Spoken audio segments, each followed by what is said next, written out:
It's very easy to take Photoshop from its off-the-shelf appearance to a customized setup that fits your own specific needs. In Chapter 1, we took our first brief look at workspaces.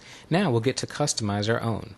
Before we do that, however, it's time to go back to our old friend, the Edit menu. Scroll down to Menus. Let's open this up. This dialog box allows us to do something very interesting.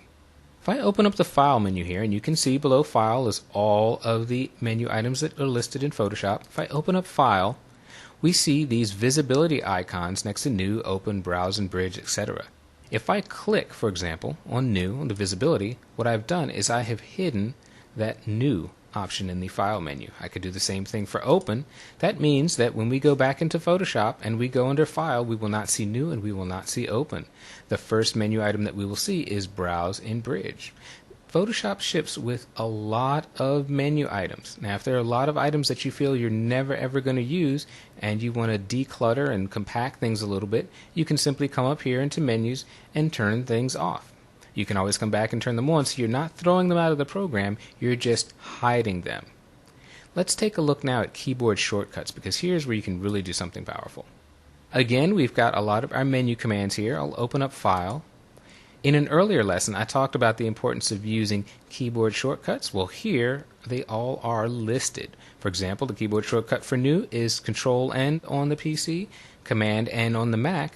I can go and click on this, and if I'm not happy with that keyboard shortcut, I could change it. I could change it to any key combination that I want. If there's an item in this list that does not have a keyboard shortcut, such as, let's say, Open a Smart Object, I can click in this empty area. It gives me a box, and I can type in my own keyboard shortcut. I'll type in here, let's see, Control/ on the PC. Now on a Mac, you'd have to include the Command key for menu items, so maybe Command Control/ would work. Hit the Add Shortcut button, and voila! Open a Smart Object now has a custom keyboard shortcut that I've created. And again, you can do this for any menu item in Photoshop. You can either alter the existing shortcuts or add a shortcut to an item that doesn't have one. I'm going to go up and click Cancel, because for right now we're going to leave keyboard shortcuts in menus the way that they are standard shipping in Photoshop. So I'm going to click outside this shortcut box, then hit Cancel, and now we're ready to dig into our workspace. Back in Chapter 1, we had set up in the Essentials workspace, and I'd just like for you to verify that you're still there. Make sure that Essentials is your chosen workspace. We're going to start from here, but we are going to make some changes to the neighborhood. First thing that I'm going to do is go down here in these panels. I'm going to get rid of the Swatches panel. I'm going to click, drag that out. Hit the X button to delete it. I'm going to do the same for the Brush Presets panel. Drag that out and delete it. I'm going to close up a little bit of space here with the Navigator and Info so our layers, channels, paths can have a lot more space down at the bottom. What I'm going to do next is I'm going to take Paths, click, drag that out. To undock it, I'm going to get rid of that.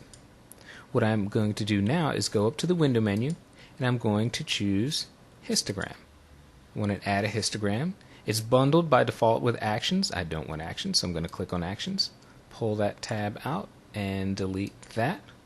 I am going to now go and add adjustments so that we can see our adjustment layers. Adjustments is linked with masks by default. For now, I'm going to delink those, so take masks, click that out, and hit the X key. Now, I don't want Mini Bridge and I don't want the History panel in here, so I'm going to click on this double dotted horizontal line, drag that out, hit the X, close those two. Now, we've freed up a little bit of space, but we've got a lot more room in layers and channels. We've still kept Navigator and Info, but now we've got histogram and adjustments, and those are going to come in handy over the next couple of chapters. Keep in mind, if we go back and look at our workspace switcher, it still says Essentials. The workspace switcher actually auto-saves or auto-updates whenever you make a change. So right now, Photoshop is letting us call this workspace Essentials. What we want to do, though, is create a brand new workspace. So we're going to click on this double arrow, go down near the bottom where it says New Workspace. We're going to name it. Let's call this TT for Total Training Demo. So I'm going to go TT and Demo. Notice under the capture box, it gives us the option to save any custom keyboard shortcuts or menu alterations that we've made. Now we haven't actually made any, so we can leave those unchecked, but if you do make changes to those, you can save those with the workspace. We're just going to hit the save button now, and we now have a workspace called TT Demo.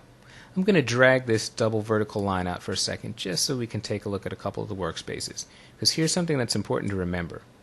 We said earlier that the workspaces are working in an autosave function. So if we choose TT Demo here and we go back and choose Essentials, those workspaces look the same. We had modified Essentials and then created a new workspace. What we want to do now, so that we don't get confused between these two, is we want to click on Essentials. I'm going to right click on the PC, control click on the Mac on the word Essentials, and I'm going to reset Essentials. This will take it back to its factory defaults. So now we have the Essentials that we started with, and if I click back on TT Demo, this is the workspace that we're going to be using in the next couple of chapters.